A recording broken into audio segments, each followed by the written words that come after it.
The thoughts, opinions, and general overall shade thrown on High at 9 News are those of the individual speakers and not those of High at 9 News, its audience, or its advertisers. The statements made do not constitute medical, legal, or financial advice, and for advice tailored to your specific situation, please consult with a licensed professional. Welcome to the High at 9 News Hour, where you will hear from cannabis industry experts and professionals from around the country talk about important topics while shining light on global issues and discussing cannabis as it relates to politics, regulation and reform, data and technology, science, research and medicine, family and parenting, art, celebrities and entertainment, fitness, sports, mental health and wellness, and plant-based medicines and entheogenics. Together, we are building a stronger community, fighting the stigma and creating change. With your hosts, Jason Beck and Rico Lamitte, joined by special industry expert correspondents from around the country, and daily antics brought to you by Cannabis. Coming to you live every Monday through Friday at 9 a.m. Pacific Time and high noon on the East Coast. And thank you all for getting high at 9 with us.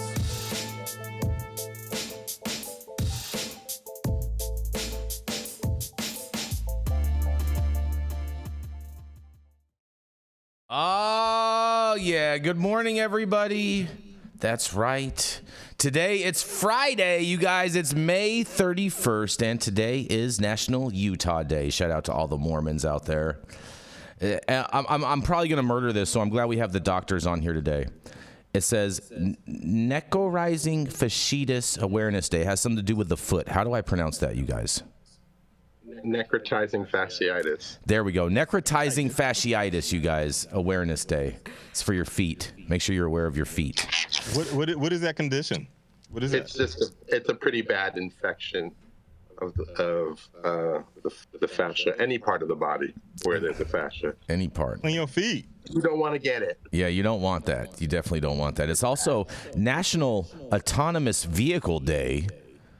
Shout out Tesla. Elon Musk. Yes. National Macaroon Day. Huh.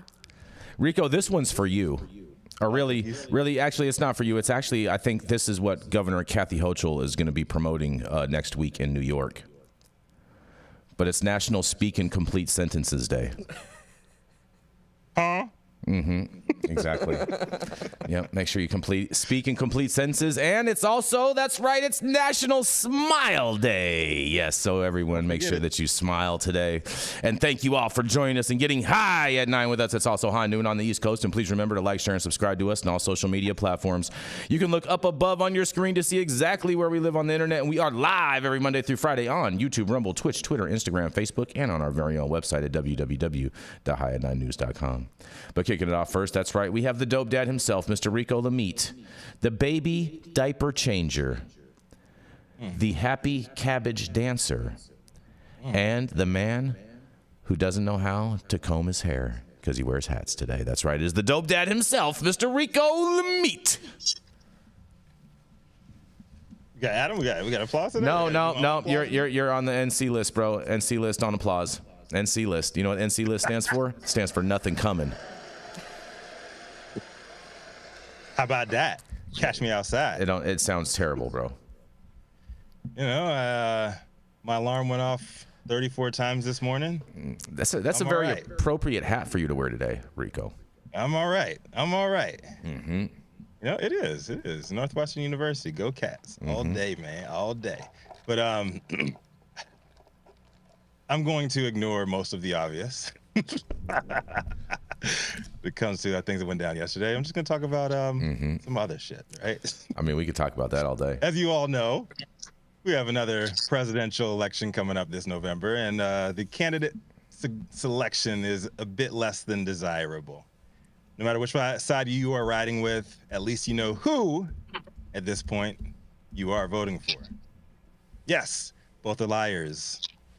Old, out of touch, white men who do not have much in common with each other or with the hundreds of millions of potential voters whose support they will be fighting for on any issue. When it comes to views on cannabis, we find ourselves in uncharted territory.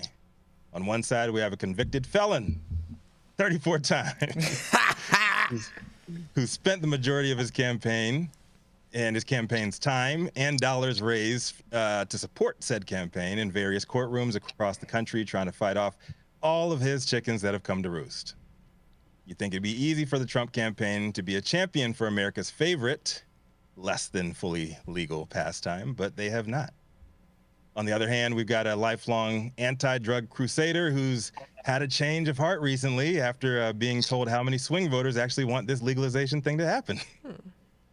Not an ideal place to be as a pro-cannabis voter, but I'd argue that it says more about we the people allowing ourselves to get finessed into this position, paying full stadium seating IMAX theater prices for a to-be original. But, you know, fool me once, shame on you. Fool me, can't get fooled again, Jason.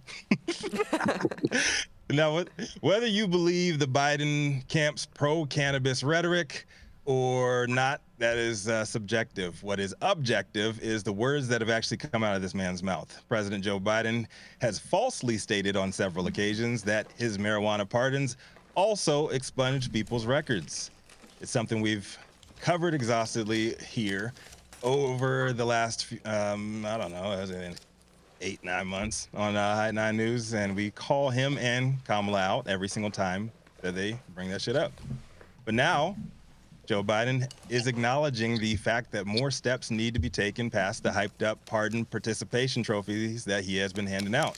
Marijuana Moments' Kyle Yeager reported on a little change he noticed at a Biden-Harris campaign event pitching to black voters in Philadelphia on Wednesday.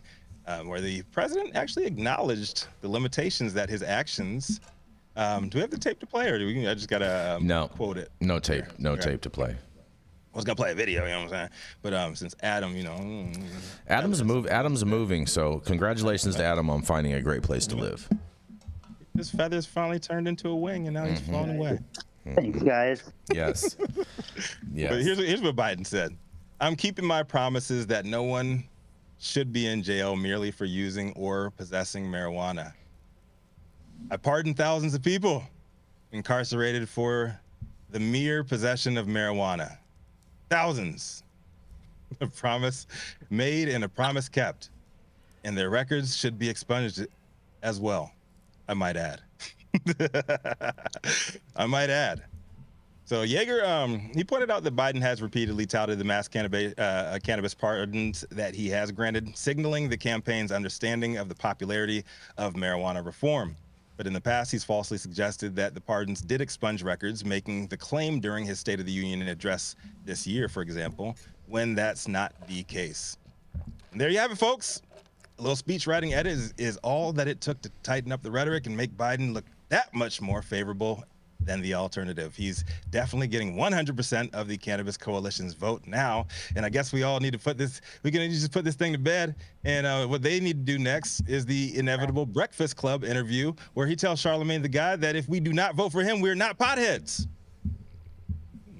Everything's fine. I mean, I'm with. You're just gaslighting them now, Rico. Just gaslighting them. You know, in celebration of Joe Biden and him finally winning this whole thing, you know, so one up for Joe. Rico Lamitte, the dopest dad on the street. 5-9 News. Everything's perfect. I can't believe that they finally acknowledged this. I'm shocked.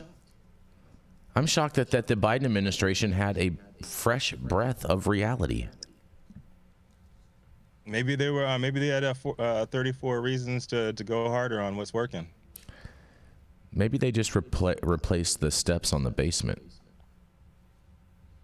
Yeah, he should be using escalators instead of steps, right? I feel like he needs, those things that they sell, Life Alert sells, those little chairs that go up the stairs. You sit in there and he. That'd be so great if they had those in the White House. Yeah, I feel like he needs one. Awesome. I feel like he needs one of those. Joe Biden on those things. Safety first. Exactly. See?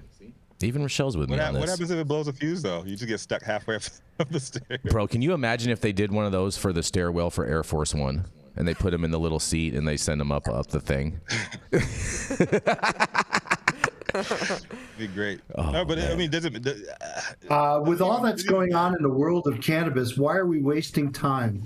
Can we Can we talk about cannabis instead of talking about this is about cannabis. This is about cannabis because how is this related to cannabis? Whether Biden gets stuck going upstairs.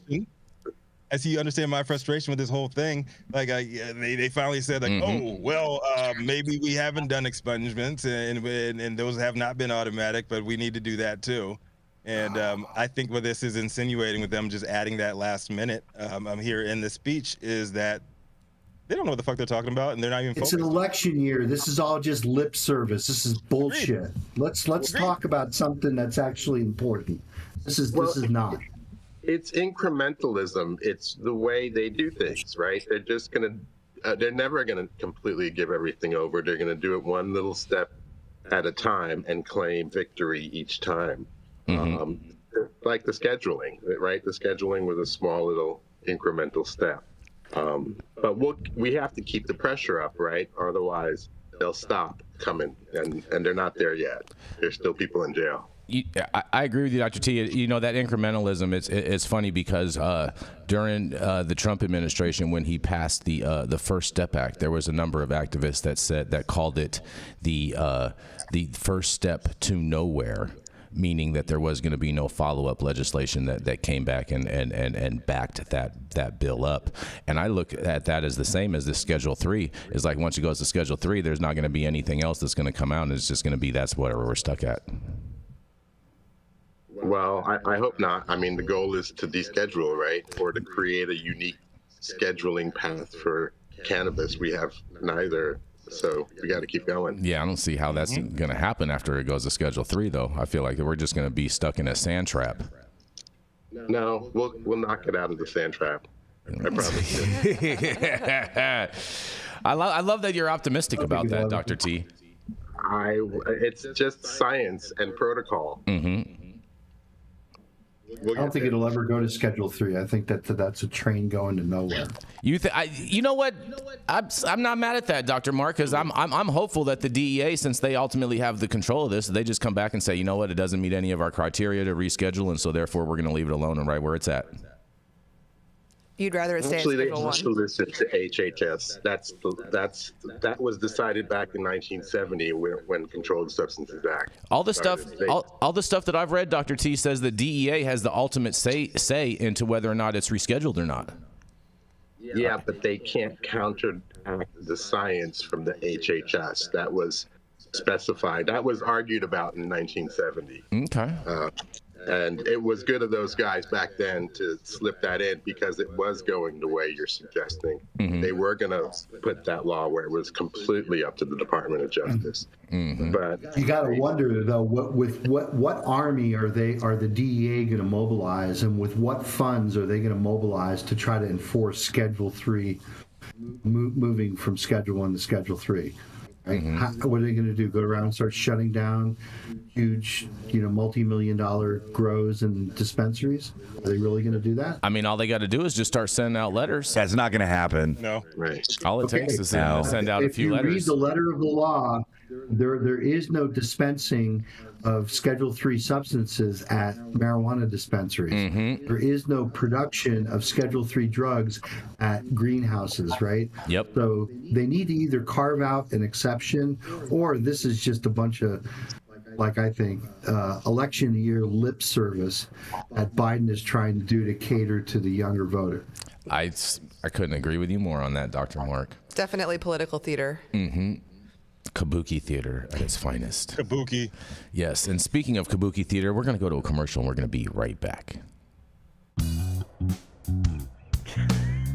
Oh man, that was weird.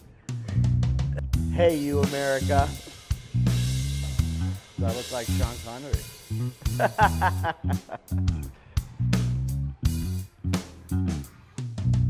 Good morning, America. Saman Razani coming to you live from sunny Los Angeles, California with the one and only highest host, Mr. Jason Beck, smoking on the best weed in the world. Did you know that we have an audio-only version of our podcast? You can find it on Apple, Google, Amazon, iHeartRadio, and Spotify. No excuses in 2024. If you haven't checked us out, check it out now. And also, check out what the Prophet's doing in 2024. Oh, yeah, y'all. Up next, he's known for smoking the best weed in the world, being the highest Republican in every single room that he walks into. Oh, yeah. And he's been in the dope game for about 34 years. Coming to the stage now, y'all know who it is. Jason. Oh, yeah. Good morning, Rico. Hope you all are having a fantastic day today. Good morning, Jason. Yes, I have some good news for you guys. You guys ready for this? That's right, Florida man. That's right, Mr. Governor DeSantis is moving toward vetoing a bill that would regulate the sale of cannabis products in Florida, you guys. At some time, Governor Ron DeSantis has come out against the constitutional amendment to legalize marijuana in Florida. He is likely to throw an unexpected lifeline to the hemp industry by vetoing a bill that would regulate and limit the sale of cannabis products such as Delta-9, according to 4 sources familiar with the discussions inside the governor's office. If signed into law, SB 1698 will restrict the sale of THC products such as Delta-9. It will also prohibit the manufacturing and sale of the increasingly popular and more potent products containing Delta-8 and Delta-10. Hemp supporters have said that if the bill becomes law, it would decimate the hemp industry, throw thousands of people out of work, and cost the state billions in revenue. By vetoing the bill and thereby keeping the hemp industry alive in Florida, DeSantis would be adopting a strategy akin to the enemy of my enemy is my friend. According to those familiar with his thinking, DeSantis is counting on the hemp industry to finance the campaign against Amendment 3, which would legalize adult-use marijuana for anyone 21 and older.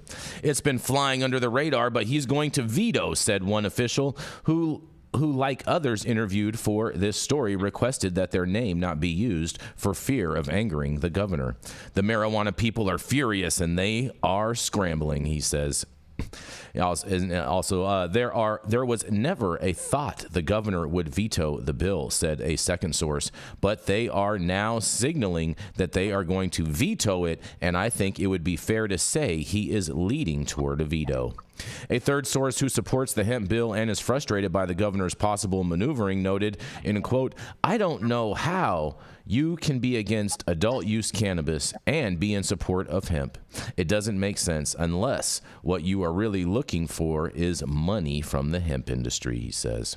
A spokesperson from the governor declined to comment, noting that they will inform the public when a decision is made.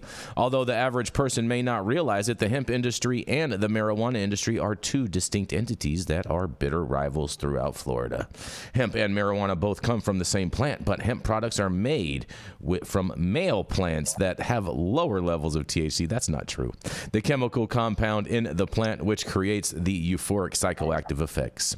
Marijuana comes from the female plant and has a much higher level of THC. Well, those two statements are true, but it's not reality, but whatever. In 2016, Florida voters approved medical marijuana. To receive marijuana, a person must be diagnosed by a doctor with a specific ailment, and the marijuana needed to be sold through a licensed dispensary, and anyone with a medical marijuana card needs to be part of that registry. And back in 2023, the marijuana industry, which is controlled by a handful of companies in Florida, had approximately $2 billion in sales. I'm going to scoot around a little bit on this. But because of a loophole in the federal law, the potency of these hemp products, which was supposed to be limited, could be far higher than the advertised to be. And since buying hemp products does not require a person to obtain a doctor's note or be part of the registry, the sale of hemp products exploded across the country. In Florida, it was estimated to have generated $10 billion in sales back in 2022, nearly 5 times the sale of medical marijuana. And critics of the hemp argue because there is little regulation and testing, hemp products can contain dangerously high levels of THC as well as other hazardous substances such as lead and mercury. And because it is available in so many locations, including gas stations and convenience stores, they can work their way into the hands of children, they say. In a quote, "If he vetoes the bill, he runs the risk of more kids overdosing and ending up in emergency rooms," said a hemp critic. And that will piss off a lot of moms, they say. So there is a risk to vetoing the bill. The fight between hemp and marijuana has made some strange and interesting bedfellows. The chair of the Republican Party of Florida, Evan Power, I know Evan, is the leading lobbyist for the hemp industry, and the chair of the Florida Democratic Party, Nikki Fried, was one of the leading proponents of hemp when she served as the state agricultural commissioner. In a quote, "I've had conversations with staff on the bill," Power told CBS Miami, "and is moving toward a decision, and we hope he doesn't sign it." Nikki Fried told CBS Miami that expanding access to cannabis is a nonpartisan issue with broad support in Florida. Hemp products provide relief to millions of Floridians, including veterans, seniors, and patients with chronic pain. Any attempts at regulation should protect consumers while considering the impact on accessibility for patients and the ability of small businesses to compete. And this story goes on and on and on, and you can read the full article over on our website at www.highat9news.com. But I think this is some reason for the hemp people out there in Florida to just celebrate, because it seems as though Governor DeSantis is going to be vetoing this bill. I can't wait to hear what you guys have to say about this. This is Jason Beck for the High at 9 News. What do y'all got to say? I think it's really, really interesting that he's basically trying to pull the strings to turn the hemp and cannabis people against one another. I love this. I mean, we're seeing it. We're seeing it on the federal level, right, with the Farm Bill. Yep. We saw it in Minnesota when they went legal. The hemp people, a lot of them were against the cannabis bill, worrying it would put them out of business. So I think it's a very interesting play on DeSantis's part to use the cannabis and the hemp people as his little puppets. That's right. That's right. He wants them to fund the initiative. There's a lot that goes behind this too, because it could be that spat behind the scenes, with Kim over at True Leave, and them being responsible for DeSantis's rise in the beginning, and then DeSantis coming off the campaign trail and the presidential campaign trail, all bitter and shit, wanting to get back at them, and now he's playing them against each other. Very interesting indeed. Man, so fun to watch. So fun to watch. Is it really though? Yeah, it's just like screwing with people's money. I enjoy it. And it's just screwing with people's money. Well, you know, Rico, in crises, opportunities are born. Oh yeah, chaos is a ladder. That's what I'm saying. So yes, I'm enjoying this chaos. Yeah, the trap loves it, man. So,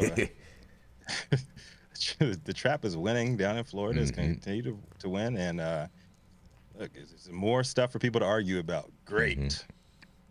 Fair enough. Yep. Any thoughts on this from any of you guys out there, doctors? Matthew? I'm just ready for the future when we put this all behind us. Cannabis, cannabis, hemp, that's all the same plant. Can't wait till we have politicians that actually maybe have some integrity or are trying to unite polity and actually remind us that we're all a community and a family instead of constantly trying to divide and conquer so they can buy some more. Hey, Jason, I almost forgot this. We have to give a big air horn. We don't have an air horn right now. Yeah, this one's going out to the C word. To the C word? You even hear the air horn? No one hears it, bro. He did. Beep, beep, beep, beep. No one hears it. Gosh, No. We gotta get no air horn on nothing. But big shout out, huge shout out to the C word over up there, saying to remind everybody, all these fools, to RSVP for SF Hash Week. Big love, and thank you for the super fan. Love. You guys want to get your comments posted and shout outs like that? Oh, yes, shit. Shout out to the C word. Yes, with that big old super chat. Yes, shout out the C word. Much thank you, bro. Very much appreciate it. I missed that. Sorry about that. Yes, and all I have to say about basically on this is just weed for the people, bro. Weed for the people. Weed for the people, man. All right. Well, coming up next, that's right, it is Dr. Gene Talleyrand. He is the founder of Medican and the founder of the CESC, and where you should be going to get your doctor's recommendation if you are a patient in California. That's right, it is none other than Dr. Gene Talleyrand. Thank you, Jason. Happy Friday, everyone. So my headline today comes from Marijuana Moment. CBD is effective in treating anxiety, depression, and poor sleep, study finds, by Ben Adlin. So our findings indicate that administering 300 to 600 milligrams of nano-dispersible CBD oral solution for 12 weeks is effective in treating mild to moderate anxiety disorders and associated depression and sleep quality disturbances, authors wrote. These findings align with the growing body of evidence that CBD may have anxiolytic effects if administered for a longer duration, ranging from 4 to 12 weeks. The report published this month in the Asian Journal of Psychiatry was penned by a 7-person research team from Asha Hospital and Ludus Pharmaceuticals, LLP, both in India and New Jersey. Ludus Pharmaceuticals funded the study, and the research team was composed of either employees or consultants. 178 participants were randomly split into a CBD group and a control group. Those in the CBD group received 300 milligrams of CBD per day at first, which increased over time to 600 milligrams per day, and then later reduced to 150 milligrams per day. Those in the control group received placebo. A test of generalized anxiety disorder called the GAD-7 found drops in anxiety markers among participants who took the CBD compared to placebo. The mean anxiety scores gradually decreased in the CBD group from week 2 and continued until week 13. The mean score of the CBD group started at 11.8 and dropped to 4.8 by the end of the treatment and continued to drop to 3.1 by the end of the study. Among those who took the placebo, the mean anxiety score hardly changed, staying at 11.8 throughout. A second test, the Hamilton Anxiety Rating Scale, found similar results. Although the participants in the CBD group had their doses reduced by the end of the study, no immediate increase in their anxiety was observed. Use of the CBD solution showed therapeutic efficacy, excellent safety, and tolerability in treating not only mild to moderate anxiety disorders, but also associated depression and disturbances in sleep quality with no instances of withdrawal. Our research supports the importance of investigating the potential effects of nano-dispersible CBD solution in treating other forms of psychiatric disorders and in exploring the possible application in clinical practice. So here comes pharma. While the cannabis industry has been floundering in regulatory capture, the pharmaceutical industry has been engaged in clinical trials for FDA approval.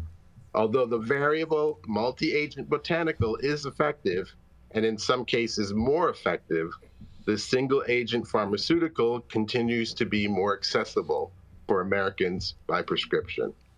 And to those of you who doubted CBD as effective, this is more scientific proof that CBD works as medicine. No, CBD does not get you high. Unlike THC, you don't feel CBD immediately. It needs the right dose for the right amount of time and for the right indication. So has pharma figured out what the cannabis industry could not? Is this good news? Which do you prefer, the plant or the pill? This is Dr. Jean Talleyrand with INI News. Well, I definitely, plants all day. Yeah, I definitely prefer the plant. That's without a doubt. You're the same thing, Rachelle? Same thing. And I love this story. I always love hearing about the efficacy of CBD and the cannabis plant in general. I feel like CBD does not always get enough respect on the market, and it's a really, really powerful compound. So I'm really excited to hear about even more evidence for its use. Doctor, was this just straight CBD that was used, or was there a mixture of THC? Because, a lot of times they say that the CBD doesn't activate without THC being present.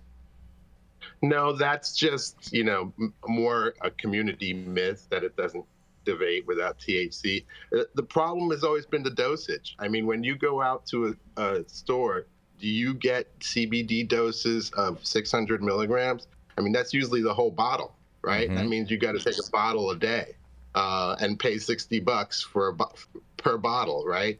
So the industry's not dosing CBD correctly. They're just selling it because of the hype. Mm-hmm. And then people are going home and taking it, and they're not feeling anything. Mm-hmm. And so they go back to the store, and the store says, well, add a little THC and you'll feel something. And so they do, and they feel something. So that's it. But you can take that's CBD fair. by itself at the right dose, and you'll feel something over time. So you're saying that the right dose to treat yourself with CBD would be about 600 milligrams or more per dose. No. Yes, correct. No. No. Well, that's what the animal models have been showing, and that's what we've been seeing with the seizure disorders is a 10 milligram per kilogram dosage per day, which equates to about 1,000 milligrams per day for the average adult size. Wow. So yeah, the research has been showing this stat for years, but research, nobody pays attention. So people can't purchase tinctures in the 1,000 milligram CBD in one thing. So you're saying that they would just have to drink one of those whole bottles a day, basically. Correct. Okay. Correct. Yeah, but the issue with just CBD in general and CBD in a tincture is it's just not bioavailable. The key here is the nanoemulsification, which basically gets you fast acting and higher bioavailability. So you need lower doses. So what I can tell you, being a daily THC user, is that I can feel when I drink like a 5 or 10 milligram seltzer that is made nothing but with CBD isolate. If that nanoemulsion is proper and it's maintaining its potency, I feel it before the can's even done. I can feel the CBD effects. Being a large THC user, I never really felt CBD until I tried it in this nanoemulsified form. So the nanoemulsification there, John, is buying you a lot of bioavailability and rapid onset of activity. It's known that CBD isolate by itself, even like in a tincture, you lose on its bioavailability because it's a reactive molecule. And I agree with you, Rachel. I like to see more work around CBD and CBD efficacy because I think it illustrates what the plant can do other than, agonize your CB1 receptor, which is what THC is doing. Hey, Jason? And in terms of plant versus pill, the pill folks, the pharma, pretty much have gotten CBD locked up, but they're staying away from THC, and the cannabis industry still has claims to that. And so I think they need to start moving further into proving that THC works. We're going to say, Jason? Yeah, go ahead. I can't tell if you guys can hear this or not. No, stop with the sounds because we don't hear them. No, we don't hear them. We don't hear them. The music coming through with yet another super fan comment. Said Rico is the ebony to Jason's ivory. Oh yeah, shout out to the suitor of music with that super chat. Good looking out, you guys. Yes, it is true. Jason Beck is. It has been revealed that Jason Beck is my photo negative, and I can't wait to be in the studio with you next week. That's only because we were both athletes, Rico. Yeah, athletes. Exactly. Dr. Mark, I have a question because I've never felt a feeling in regards with feeling CBD, and so what does that feeling actually look like? Like, what should people be looking for to be able to recognize that? It's a great question. I didn't know what to expect neither, but John, I don't know if this is kind of goes along with what you've observed. But what I feel is it's the anti-high. It's just exactly what the opposite of being high is. So I think what I feel immediately, like when I first feel it, is there is a feeling of calm or a feeling of everything's going to be all right. It seems like if you're thinking about well, let's see, it's the end of the month, so I got my rent bills, I got, college tuition. You're thinking about all these things jumbled in your head. When you get to that CBD level, all that stuff just seems to melt away. So it is something that definitely reduces stress, at least in me. I could feel it, reducing stress. and you just get this general feeling of well-being, but it's not like the headiness of like ripping a big dab and just being like, whoa, man, I better sit down. I'm totally fucking high. It's just completely different, and it's just the opposite of that. You feel very happy, you feel satisfied, you feel like maybe your problems aren't as much as they really are. Right? You get that warm, fuzzy feeling like you're in like a weighted blanket, Dr. Mark? Kind of like that. I don't feel the weighted blanket thing, but what I feel immediately is I think you just feel like the stress that you've been thinking about and you've been keeping bottled up in your head, it just kind of goes away. So it's definitely reduces stress, reduces anxiety. No question about it. I was very skeptical, and I had never really felt it. Even by taking big doses of tinctures, Rico, I was not feeling it. But as soon as I started trying some of these nano-emulsified products, not only did I feel it, but Jean, I felt it like... So, like, it's a 12-ounce seltzer. I would say 2 sips into that 12-ounce seltzer, I'm feeling it, and I'm feeling it nice, right? So, there's something about that nano-emulsification. Yeah, I want to agree with Dr. Really Mark. A thing. Nano-emulsification is really a thing, and it works. Go ahead, Rachelle. I wanted to just agree with Dr. Mark. Like, it does have a feeling, and especially when you're smoking the flower, which I do. And I definitely feel an effect off the terpene profile for sure. But my staff writer, Kara, said something that felt really interesting about CBD. She says that it's not really about what you feel, but about what you don't feel, right? The stress, like body aches, relaxations. I thought that was a very interesting way to put it. Yes. I can relate to that because I've always said that I don't think necessarily that cannabis relieves pain. It just stops you from focusing on the pain that you feel and allows you to proceed and not focus on that, because everyone knows how. Well, my story is going to talk a little bit about that today, Jason. I love that. We'll talk. I love that. Well, we're going to cue that on up, and we're going to roll right into a commercial, and we're going to be right back. The Control Tower from Highly Educated has perfected the dab. Utilizing the concept of thin film evaporation, you can waste none of it and taste all of it. The micro texture of the SE pillar increases nucleation at elevated temperatures. And with the tower propelling at 2,600 RPMs, it's certainly the most efficient dab experience to date. The Control Tower from Highly Educated. All right, stop whatever you're doing. Make sure you hit that like button. Make sure you'll appreciate it, we'll appreciate it, and you too will appreciate it. Also, make sure you subscribe to the channel if you're not subscribed already, and all of the articles that we cover on today's show you can read directly on our website at www.highat9news.com.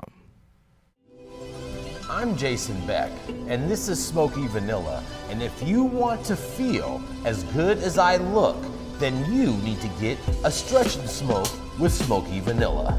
Hi, I'm Smoky Vanilla. I have my bachelor's degree in kinesiology, and I'm a sports massage therapist and stretch coach. I focus mostly on individuals that are in sport with chronic pain or injury. I love to intuitively create and customize a session based on the individual that I'm working with.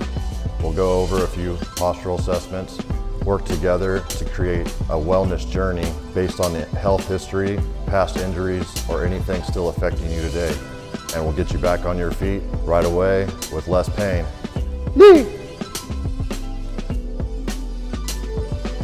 We're about to stretch, and then we're gonna smoke, because we're gonna get on our stretch and smoke.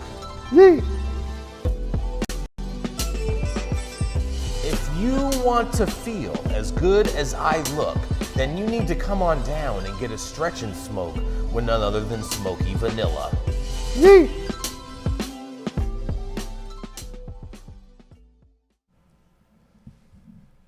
Oh yeah, y'all. This New England-based expert in organic and natural product chemistry has a no booth pack policy when you enter his classroom. And I hope y'all got the notepads ready, because the professor is in the building. Dr. Mark Scialdone.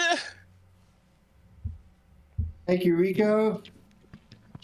Happy Friday, everybody. Yeah. Hope you're having a great week. Hope you got plans for a nice weekend. Weather's going to be nice here in Vermont. Hopefully the weather's nice where you're at. So my story today comes from the Entrepreneur, and it highlights a recently published paper in the journal Pain. And it's the article is titled, "Terpenes May Offer Relief for Chemo-Induced Neuropathic Pain." A study published this month in the journal Pain suggests that cannabis terpenes, the compounds that give plants their aroma and taste, offer an alternative to chemotherapy-induced neuropathic pain relief without any side effects. The study found that terpenes were as effective as morphine in reducing chronic neuropathic pain, and a combination of the two analgesics further enhanced pain relief without any negative side effects. So they're adding terpenes with a little bit of morphine, and they could probably use a whole lot less morphine when they do it. So the study was led by John Stryker, PhD and member of a comprehensive center for pain and addiction and professor of pharmacology at the College of Medicine in Tucson. And they used a mouse model of chemotherapy-induced neuropathic pain, which occurs when highly toxic chemotherapy medications cause nerve damage that result in pain. Terpenes were tested individually and compared with morphine, and the team found that each terpene was successful in reducing the sensation of pain to at levels near or above the peak effective for morphine. So basically what that found is that you could reduce the amount of morphine, like I said, which is really great.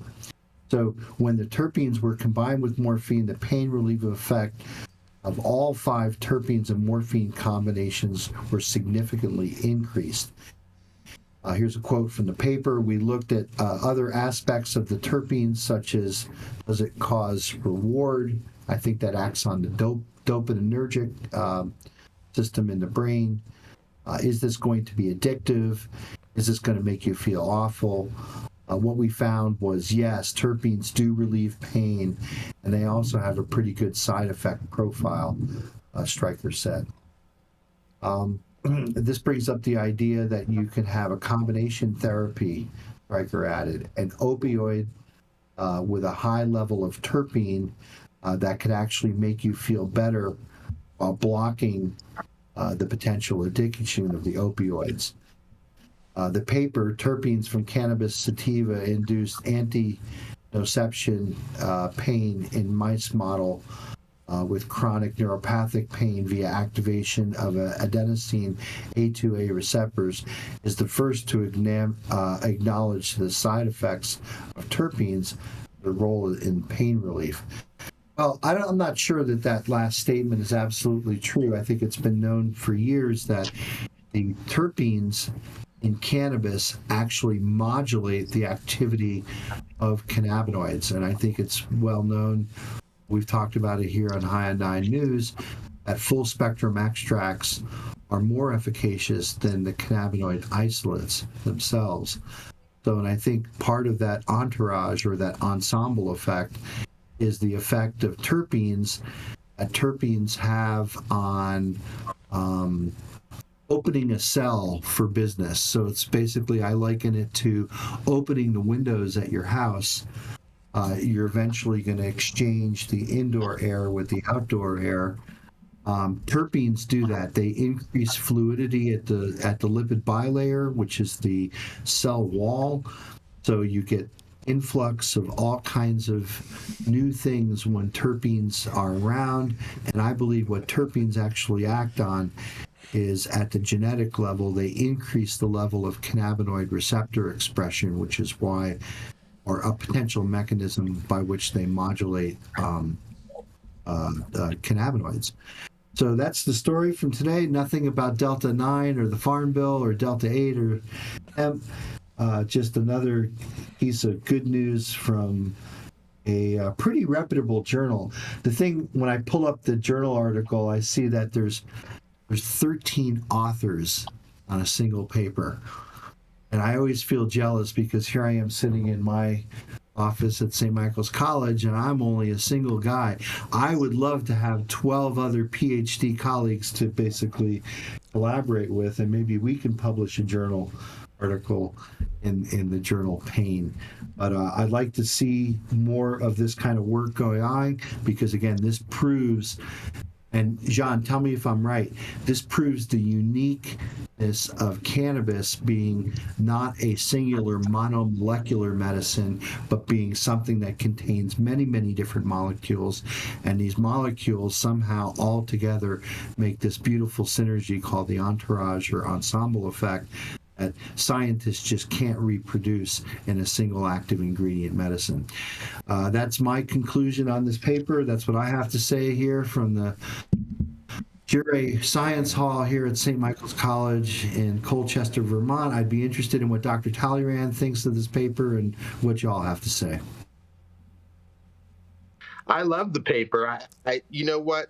The reason why they did this study is because of cannabis, right? Mm-hmm. We're introducing this multi-agent plant, and before they were just focusing on single agent. Now they're starting to put it all together. So they take one terpene, put it with the morphine, and see what's going to happen.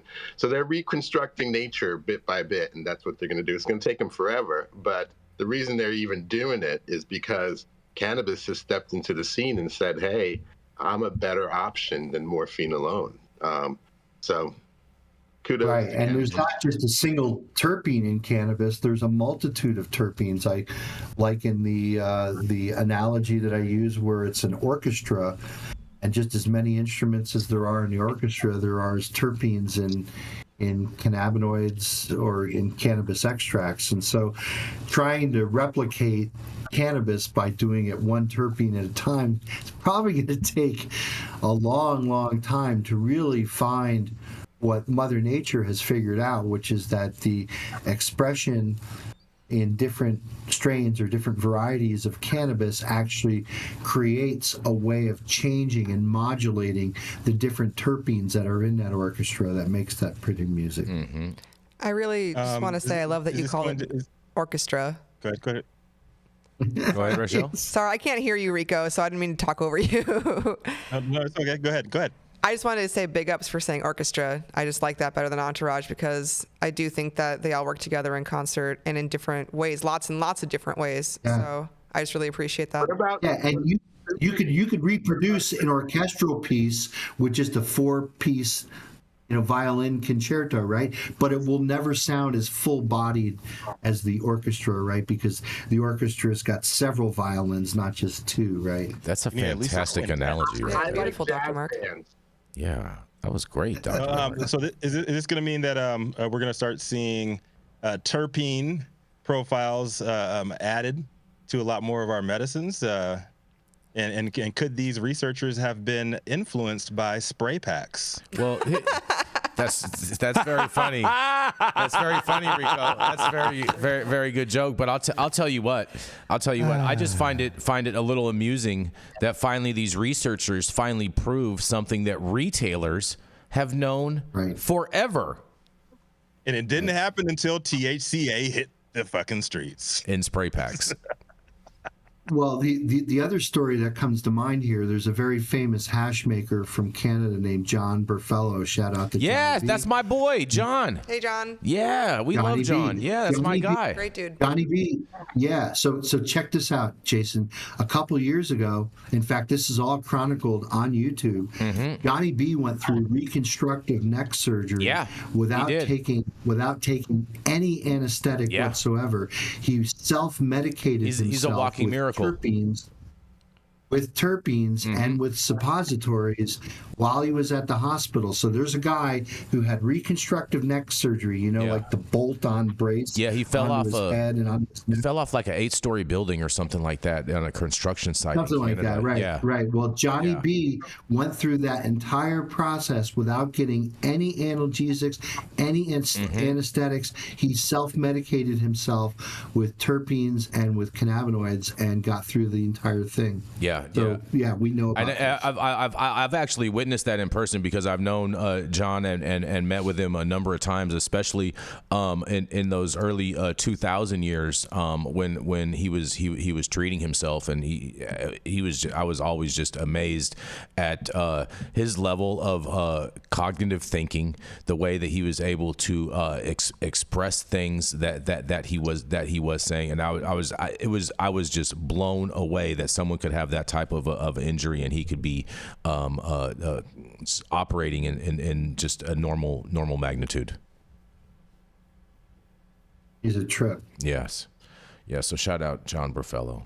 But we got to keep this train rolling. We're going to roll right in. That's right. To the lady that's right next to me, we got Miss Rachelle Gordon. She's the editor of Green Street, and she happens to be here in studio in a brand new location. That's right. And she is also a judge for the Emerald Cup, upcoming Emerald Cup. She is judging the alternative cannabinoids, all that Delta 8 and all that stuff that everyone loves to talk about. That's right. It is none other than Ms. Rachelle Gordon. I just want to say there is no Delta 8 for the record in the judge kit. There is a lot of decent flour. There's a lot of gummies, a lot of topicals. Mm-hmm. Is there any of Dr. Mark's compound, the HHC Diamond? HHCA. HHCA. The HHCA negative. There's not that I know of. No, I don't believe so. HHC though, I'll bet, right? Well, HNIC? the flour is blind, right? It's just in plain jars, but then the packaged goods, like the tinctures, the topicals, the vapes and stuff, they are all in the branded packaging with the test results. So of all of that stuff, no, I've not seen any HHCA. Yes. Interesting. A lot of THCV, CBD, but anyway, that's not why I'm here to judge. I'm actually here in town in LA because last night we had the premiere of Reefer Madness the musical. The play, they did a revival. It was 25th anniversary. Mm-hmm. They did it, I believe, on Broadway in LA 25 years ago. They made a Showtime movie, all satire based on Reefer Madness, the film from the 30s. Oh boy, yeah. The Marijuana Menace. Whoa, man, this sounds very cool. It was cool. It was a great night. I actually wrote a preview about it last week. A full review is coming, but I did want to read a little bit from my preview, and then I'll recap last night because it was truly a magical evening. I love it.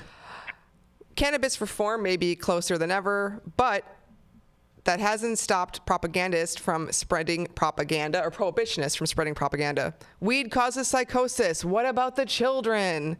Sound familiar? Yes. It's the same rhetoric expounded by the film Reefer Madness nearly a century ago, but now the cult classic film and musical adaptation is back via a 25th anniversary revival. The production offers side-splitting humor, tongue-in-cheek messages for the anti-weed holdouts, and a thought-provoking opportunity to revel in old-school fear-mongering while legally stoned. Sounds fun. So it opened last night at the Whitley Theater in Los Angeles, on Hollywood Boulevard, and it was awesome. The revival of the award-winning 1998 production offers a hilarious, immersive experience that brings audiences back to the 1930s. The play centers around a group of friends, mainly the main character and his girlfriend, who are led to the dark side by the new drug menace, marijuana. As chaos ensues, propaganda spreads about the dangers of reefer, culminating in sex, murder, and eventually redemption. And while the original content may seem ancient by today's standards, the messaging is somehow more relevant than ever. Quote, I think the show not only resonates with the marijuana debate and our culture's reaction to it, but also on a bigger level, it is about how we use fear in America to obfuscate the more pressing issues that people should really be angry about. And that's what producer and actor Alan Cumming actually said in a statement to Green State last week. There's a great line at the end of the show, quote, when danger's near, exploit their fear. Yes, exploiting people's fear has become one of the basic tenets of politics on both sides of the political spectrum, Cumming said. So I'll go ahead and skip ahead. So Kristen Bell, the actress, was in the original production. She's a producer on this one. When we asked her, why she decided to come back for the 25th anniversary. She said it was a no-brainer, saying the production actually changed her life. She said, to be honest, she said, I would do, and this is something that actually everybody So she was said like a prohibitionist, and doing this made her realize the error of her ways? No, she was in the original production of Reefer Madness. She did tell us that she smoked a lot of weed in college. Okay. Yeah. All right. But she said that she would do basically almost anything that her Reefer Madness family would ask, because I'm forever indebted to them. This is what she said. They truly changed my life. They convinced me to move out to Los Angeles. I had a ton of reasons why I couldn't. I was intimidated. I didn't have a place to stay. I didn't know anyone. But these wonderful people were my friends and family. They encouraged me to take the leap. So basically, here's the rundown. You go to the show. It's super sick. They have a very immersive, it's a very small theater. They built this whole theater from scratch. And then they have a victory garden next door, and it's presented by, I don't know if it's a rotating. Who has their plants in there? There's a lot of plastic plants and Blazy Susans. There's a lot of Kiva and Camino products. There's some Dom Pen products. Actually, Dom Pen did a collab. Shout out to Dominic. Yeah, they were all there last night, the whole crew. You could definitely tell on the green carpet, quote unquote, like when like the weed paparazzi would show up, it was pretty awesome. But That's yeah, funny. So you can have some themed cocktails in the Victory Garden, and then there's actually a bus outside. A can of bus? A can of bus, so you can hang out and smoke. Obviously, you can't smoke in the garden, but you can smoke in the van, which... They wouldn't let you smoke in the garden. We could not smoke in the garden. So you couldn't ash on the plants and like help them to refertilize, give them some of that magnesium back. No, we could not. Right? There was no carbon for the plants, but we went outside, and actually I was there with Bill from Beard Bros and Chelsea, the dispensary whisperer, and we actually broke in the bus. We were the first people to smoke weed in the bus. Wow. So if awesome. So if you're in LA and you want to check out this production, I definitely would say it's for sure worth it. It's really, really interesting to see a modern take on an old school story. It's hilarious. It's also very weird. There's a dancing pot brownie. I'm not going to give away any more spoilers, but you don't want to miss it. Yeah, we're not going to tell you about the sign that says in the garden that says "Don't feed the plants." But yeah, stay tuned Rachelle, for more on Green State. We're going to have a full sizzle reel on our Instagram at Your Green State, and we'll have more coverage coming on greenstate.com as well. Amazing. Look at that. Look at that, Rico. You found something to do this weekend. And you could take the kids to this too, right? Is this the one that D'Angelo's behind us? What'd you say, Rico? I couldn't hear you. What did you say? Was Andrew D'Angelo behind us? I know that he was trying to put one show on, a Reefer Madness show on, like pre-COVID. His name was not mentioned to me at all, and he was not there last night, so I guess I can't say unless he's maybe a silent partner. But shout out to Amy Rose. She was the one who got us hooked up. She made sure the weed media was taken care of right next to the mainstream press. So that was really cool. Very nice. Yeah. Very nice. This sounds pretty awesome. Pretty cool. Yeah, you should go. I may check this out. How long is it running? So they're doing a limited 8-week run, but I spoke with one of the people in the cast, and she was hoping that they would maybe extend it, but they might not. So make sure to get your ticket now. You can get them on reefermadness.com. They're actually pretty reasonably priced, so it's worth it. This Take the wifey. Right? Late night. You ready, Rico? Are you ready, Jason? I was born ready. Up next, we have the immortal cannabis warrior. He's been known to span many lifetimes, past, present, and probably future. And he usually joins us from the astral plane, but today it seems that he has a regular background, and he's joining us in the studio. You know who it is. Mr. 420, what's good, what's happening himself, the immortal diamond-studded champion of the world, Mr. Mathieu St. Germain. Hey, thanks, Rico. That was a great intro. Yes. Hi, everybody. Happy Friday. Let's get it on. Yes. I have a great article about microdosing. It's something that's really gaining a lot of steam pretty much everywhere you see psychedelics available. Microdosing psychedelics could revolutionize mental health treatment. When you think of psychedelic drugs like psilocybin or lysergic acid diethylamide, you might imagine an array of mind-boggling visuals. And psychoactive substances can be good for more than just a tremendous trip. Thousands of years they've been used to treat psychological disorders and promote well-being. When taken in small doses, they can produce comparable effects to antidepressants. Called microdosing, this idea is nothing new, but it's taken off in popularity over the last several years. Scientists are pushing for more clinical trials to investigate how microdosing can impact our serotonin level. Existing studies have already shown that psychoactive substances could change the game for mental health treatment. People report greater levels of mindfulness, greater connectedness, reduced stress, says Joey Rootman, a doctoral student at the University of British Columbia. All these types of things can unfold within the microdosing experience. Most popular drugs used by microdosers, mescaline, LSD, and psilocybin, active compound in so-called magic mushrooms, are defined as classical psychedelics. This means that they target our serotonin system, which regulates our mood. Classical psychedelics target a specific type of serotonin receptor in the brain, which temporarily increases the amount of serotonin. This not only gives users a greater sense of euphoria that is commonly associated with serotonin boosts, but also slightly modifies how we view the world around us. It's not just that classical psychedelics are necessarily creating some sort of whole new perceptual world, but more so that by influencing our serotonin system, they tweak those levels and a different kind of perspective clickers, Rootman said. And by doing so, they impact our perception of the world. Larger doses, this can lead to visual effects and mystical experience. Even in small amounts, these drugs are still influencing the serotonin system, which can lead to other positive effects. Rootman says participants in a study he recently conducted reported feeling greater connectivity, greater mindfulness, and reduced stress after microdosing. Published in Nature in 2021, studies surveyed about 4,000 microdosers and 4,000 non-users about their well-being via a mobile app. In recent years, microdosing has attracted attention for its potential to treat individuals with mental health disorders. Psychologists aren't yet clear on whether psychedelics use the same pathways to ease mental health symptoms as antidepressants, which are typically prescribed for treatment. But studies have shown it can be just as effective. One systematic study published in 2019 saw participants report an increase in mood, attention, well-being, overall psychological functioning on days they microdose. With both full doses of classical psychedelics and microdosing, Rootman says there is some sort of behavioral psychological context in which it's supporting recovery from mood and anxiety disorders, which isn't captured within our typical antidepressants. Still, there are a few clinical trials that have shown conclusive evidence yet on the benefits of microdosing. So few clinical trial results available. One of the biggest questions that remains unanswered, whether an individual's expectations or preconceived notions about psychedelics can impact their microdosing experience. Clinical trials currently in progress will likely be able to provide answers by including a placebo control group. In a study published in the Journal of Psychopharmacology in 2022, researchers found that microdosing psilocybin didn't affect emotion processing or symptoms of anxiety and depression compared with a placebo, and affirmed that, for now, evidence on the efficacy of microdosing as a form of mental health treatment is still consistent.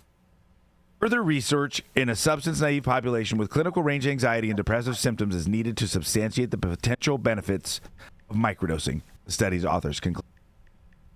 I think this points in the right direction. I think with more studies, we're going to see more action. We've already seen through MRIs, CAT scans, and other clinical data gathering methods that there are distinct, unique physiological changes that are sparked by using these substances. And so I think we're going to see this reflected in these clinical trials about mood, anxiety disorders as well. I'd love to hear what the doctors and what the rest of you guys have to say on this Friday. This is St. Germain. This is... Matthew, they're going down the same route that they were going with cannabis and THC. They've got to get off this idea that it's just one set system. It's multiple systems. It's the serotonin system. It's the NMDA system, where glutamate and ketamine is active. It's the cannabinoid system and how that overlaps with the serotonin and the NMDA. So it's and then outside dopamine too, right? I would imagine dopamine reward. Yeah, all roads lead to dopamine from all three systems. And then it's the external effects, the set and the setting. And so they really have to start thinking with multiple variables rather than just one variable. I agree. This points to the need for a clinical track that is addressing whole plant substances, whole plant admixtures. And I'm judging for the Emerald Cup, so I'm about 20 IQ points down, but I'm going to try to express this, and maybe you guys can help me with this. I really think a lot of this has suffered in the rise of science, which was really pushed forth by the Masons and brilliant people, and the scientific method, which was a pushback against the Roman Catholic Inquisition and the denial of facts in the attempt to really continue to control us. I think what happened is science started to paint curanderismo and plant medicine healing as being spiritual and religious and therefore superstitious. And in the beginning started to look for these, because of chemistry, started to look for these discrete molecule saviors from these plants. And then within that, during the 20th century, we got this patent system in the U.S. and the world. All of a sudden, these discrete molecules became patentable, and so there was even more impetus and motivation to keep whole plant therapies and whole plant admixtures out of this system. It really seems like while science and the scientific method, I'm totally about it, it's emerging from white, racist, Christian nationalist colonialism. Even though it was rejecting quite a bit of that, it still suffered from a lot of those prejudices. And so I think we're still in the middle of this story arc. And I'm really hoping to see in the next 10 to 20 years, realistically, because I think that's what it's going to take, where we get back to realizing that whole plant cures and plant mixture cures really are the solution, and there are far fewer side effects and far more help. The more we look at ourselves as a holistic system, including the placebo effect, and realize we can actually influence the placebo effect, I think we're all going to be better off. And what do you guys, does that make any sense? Yeah. You're enlightened. Mathieu St. Germain, the eternal enlightened one. Yes. I mean, doctors, and the rest of us as well who are non-doctors, like, does that make sense? What are your thoughts? Dr. T? Yeah. I think Yeah, you're enlightened. go ahead. You're right on. This is the future. I don't know if it's going to be that quick, though. 20 years ago, I thought we'd be much further along than we are right now. So it's moving slowly, but we have to change the paradigm, and we are changing the paradigm. And the cannabis industry has sparked that change. So awesome. Kudos to that. Dr. Mark? Yeah, I mean, this is, we've talked about it before on High at 9, right? This is, this trend of whole plant medicine, spilling over from cannabis into fungi. And, just, anecdotally thinking about being a spun out kid on Grateful Dead tour in the middle of the 80s, smoking as much weed as I possibly can, ingesting as much psychedelics as I can. Maybe we were onto something back then. You talk about venue, Matthew. There was no better venue than a Dead show, right? But sir, what I'd like to think again is that and Matthew, you and I have talked a little bit about this, is taking that medicine from the jungle, where it's been known for years, things like ayahuasca and stuff, and bringing it into the clinic. The setting really has a lot to do with the efficacy, and I don't know if you can take ayahuasca in a sterile doctor's office and have the same effect as going down and communing with the shaman and really enveloping yourself in the overall mystic experience side of taking ayahuasca. I'm not sure that that's going to translate to the clinic, but I think we need to look at that. So I can tell you that 2 years ago on New Year's, I found myself in the emergency room of the local hospital. I was fine. Everybody who was there ended up being fine. I was on 200 milligrams of some of the best MDA on the planet, and then had drank about 5 cups of this mushroom tea that I'd put about 3 ounces in. And I was definitely able to reach the mystic level. Actually, I was really glad that they make you wear the masks still in the hospital, because with the mask like so and the hat to here, I felt like I was looking, about as sane as I could. But yeah. I hit full mystic states for beings in the room with us. I don't know if they helped the situation or not, but I also agree that, man, it's way better to not be in those clinical situations. And if you look on YouTube, I'm sure you guys have seen this, there's quite a few of these studies where real uptight scientists are giving like housewives and kids and other people LSD in these very clinical settings, and really near effing with them to give them a bad trip. Watch these people as they're having these really ineffable but somewhat describable moments of psychedelic bliss connection with, cosmic consciousness, the God source, or whatever you want to call it. You watch these scientists pushing, poking, and prodding them complete blankness as to any understanding of what's going on internally for these people. And then, Dr. Mark, I see exactly what you're saying, because those people you're watching these people endure this, and it's like, man, you just stop messing with this lady. She's literally being contacted by God, being visited by all of the beauty available in the present moment. Can you just let her soak into it, maybe learn something from it? But I'd have to give, because we do research, psychedelic research, and we have a psychologist in the room. We put, a mask over the eyes. We put soothing music. So we try to really pay attention to the setting, so that if they go through a difficult time, they have sort of resources around them that can help transition them through that. So, there, even in some clinical settings, we're trying. Awesome. This is great news. Yeah. Shout out to all those fun guys out there. It's the weekend. One day I'll learn how to know. One day I'll learn. Mm-hmm. And fun gals too. Fun guys and fun gals. Yes. Yes. Mm-hmm. Fun people. Fun day. Don't forget to smile.